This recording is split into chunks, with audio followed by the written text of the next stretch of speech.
François Truffaut, votre premier long métrage, Les 400 coups, allait ouvrir la voie à une expérience que je crois à peu près unique dans le cinéma mondial, c'est de suivre un personnage pendant 20 ans en le voyant vieillir à travers 5 films, 5 chapitres en tout cas. Oui, c'est le cycle Antoine Doinel. Voilà. C'est le hasard. Au départ, c'est le hasard. Quand il y avait le scénario des 400 coups donc, qui existait, on a fait passer une annonce dans un journal disant que les petits garçons qui avaient envie de faire du cinéma pouvaient se présenter tous les jeudis où je faisais des essais en 16 mm près des Champs-Élysées. Beaucoup d'enfants sont venus et j'ai retenu Jean-Pierre Léaud qui était plus intéressant que les autres, plus fiévreux, plus intense, qui avait envie du rôle, qui avait formidablement envie du rôle. Je crois que ça m'a ému.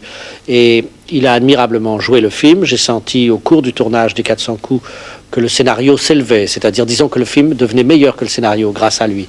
Peut-être que j'avais conçu un personnage qui était un peu plaintif, un peu solitaire, un peu rentré, introverti. Et Jean-Pierre Léaud avait une espèce d'arrogance, de vaillance aussi qui m'a plu. Et bon, là-dessus, voilà, j'ai fait un autre film qui était Tiré sur le pianiste, un troisième qui était Jules et Jim. Et après Jules et Jim, je crois qu'un producteur m'a demandé de faire un sketch français dans un film international.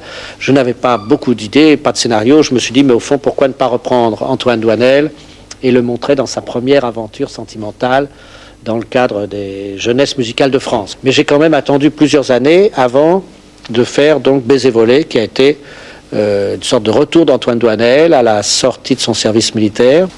Et la fin de Baiser volé, je crois, était assez ambiguë. Enfin, il y avait quand même assez d'éléments pour annoncer la suite qui a été Domicile conjugal, donc Antoine Doinel marié.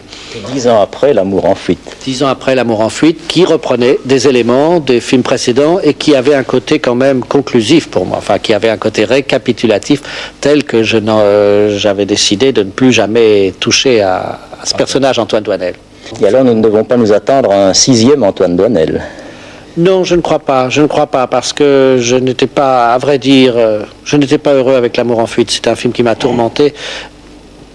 On peut le voir sans ennui probablement, mais je n'en ai pas été content. Je n'ai pas eu l'impression d'un vrai film. J'ai eu l'impression que c'était l'aspect expérimental restait trop fort.